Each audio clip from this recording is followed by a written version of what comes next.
Wait, please don't go. Muraho neza bakunzi b'inkuru nshyashya TV. Nonaha Wait, please don't wawe go. ikaze kuri YouTube channel yacu yitwa Inkuru Nshyashya TV.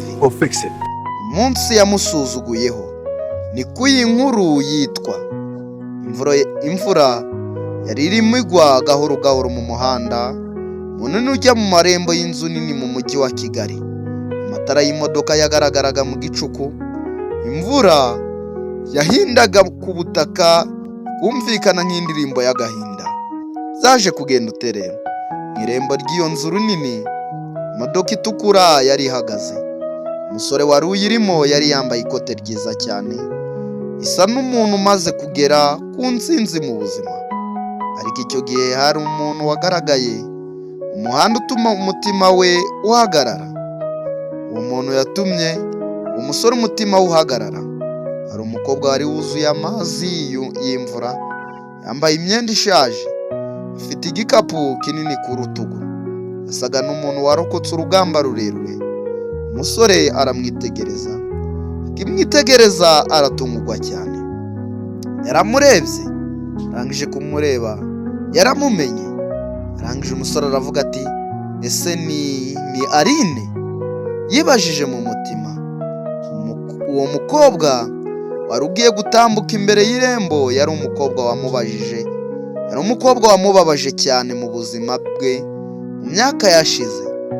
Mu myaka 7 yashize, mbere yuko uyu musore abona uyu mukobwa muri ibi bihe, imyaka 7 ishize, ari mu ishuri rikuri Huye. Aline yari umukobwa mwiza cyane, ukunzwe n'abasore bose. Yavukaga mu muryango ukize cyane, ariko hari umusore umwe wamukundaga by'ukuri. Uwo musore yari yitwa Keve. Keve yari umusore w'umunyamwete ariko akenye cyane. Yabaga ari mu nzu ntoya cyane, rimwe na rimwe akabura n'amafaranga yo kurya, ariko yari afite umutima mwiza. Umunsi umwe Keve yafashe icyemezo gikomeye, yagiye kureba Aline. Yarangije yaravuze ati, Aline, ndagukunda cyane, nzi ko ndi umukene ariko umutima wanjye ni uwawe.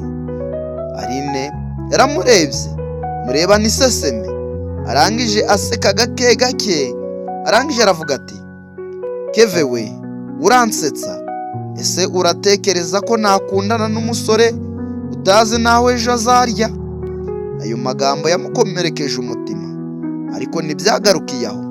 Aline yakomeje avuga ati, njye nzashaka umugabo ufite imodoka ndetse amafaranga n'ubuzima bwiza, sinzigera mbana n'umuntu ukenye nkawe. Keve byamuriye mu mutima. Abanyeshuri bari bari aho hafi baraseka cyane, abandi barumirwa. Keve yumvise umutima we ucitsemo ibice. Uwo munsi nibwo ubuzima bwe bwahindutse. Yarigendeye, ariko umutima we yararahiye ati, umunsi umwe nzaba umukire, umunsi umwe nzaba umuntu ukomeye. Imyaka myinshi yarashize. Keve yarakoze cyane. Keve arakora cyane, yakoraga ku manywa akiga nijoro. Yatangije ubucuruzi buto. Ubwo bucuruzi bwarakuze. Ku myaka yagendaga ishira bwagendaga bukura. Nyuma y'imyaka mike, Keve yabaye umwe mu basore bafite ubucuruzi bukomeye i Kigali. Yari afite imodoka nziza, inzu nini n'abakozi benshi. Ariko nubwo yari umukire, hari ikintu kimwe kitigeze kimuvamo. Icyo kintu ni ikihe rero? Icyo kintu ni ibikomero by'urukundo rwa Aline. Uwo munsi w'imvura, imodoka ya Keve yari ihagaze ku irembo ry'inzu.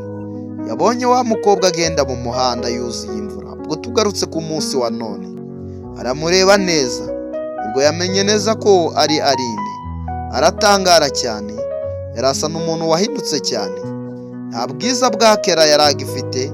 Imyenda yari yarashaje, amaso ye yuzuye agahinda, ndetse bigaragara ko ari umukobwa ubayeho mu buzima bubi.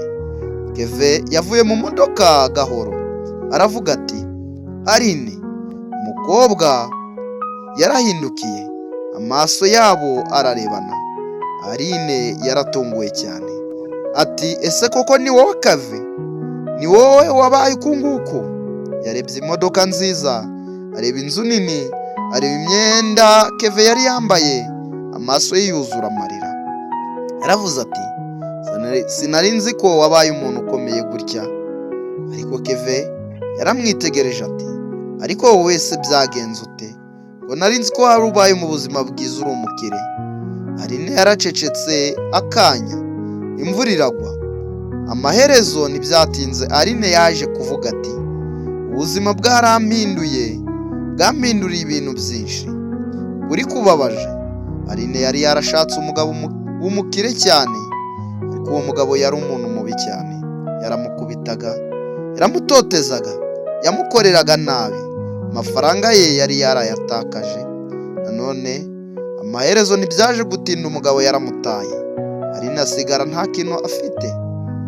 None ubu yari ari kugenda ashaka akazi ku muhanda ahanyuze hose. Keve yumvise umutima we ubabaye, yibutsa amagambo yamubwiye kera, ariko nubwo yamusuzuguye, Keve yari akimukunda. Nawe unyumvire, iki ni igice cya mbere. Iyi nkuru irimo kutwigisha iki? Iyi nkuru irimo kutwigisha ko ntugasuzugure umuntu kubera ubukene. Urukundo nyarwo ntirushingira ku mafaranga. None ubuzima burahinduka vuba cyane. Umwanzuro, inkuru iratwigisha agaciro k'umuntu kari mu mutima we, si mu mafaranga ye. Umuntu usuzugura abandi kubera ubukene ashobora gusanga ejo ibintu byahindutse. Amagambo yavuzwe n'abahanga ku bijyanye n'urukundo, uwitwa Warren Buffett yaravuze ngo, price is what you pay, value is what you get. Igiciro ni icyo wishyura, ariko agaciro ni icyo ubona. None ntugacire abantu urubanza ku byo bafite. Albert Einstein yaravuze ngo, try not to become a man of success, but rather try to become a man of value. Sobanuye ngo, ntugaharanire gusa kuba umuntu watsinze, ahubwo haranira kuba umuntu ufite agaciro. None witwa Nelson Mandela yatubwiye ngo, do not judge me by my successes, judge me by how many times I fell down and got back up again. Sobanuye ngo, ntuncire urubanza ku nzinzi zanjye, ahubwo urebe inshuro naguye nkongera gahaguruka. Abakunda cyane cyane yabagezagaho iyi nkuru ni Fabi. YouTube channel yitwa Inkuru Nshyashya TV. Iyi nkuru yitwa umunsi yamusuzuguyeho. Abakunda cyane cyane ibuka kuduhereza like kuri iyi video, tunasharinga n'iyi video, natanga n'igitekerezo cy'uburyo wakiriye iyi nkuru. Mani ikomeze bandebera icyoroshye. Nakagarutse dukomezanye mu zindi nkuru ndetse no mu masomo y'ubuzima. Ciao. They're right behind me. Get in, hurry.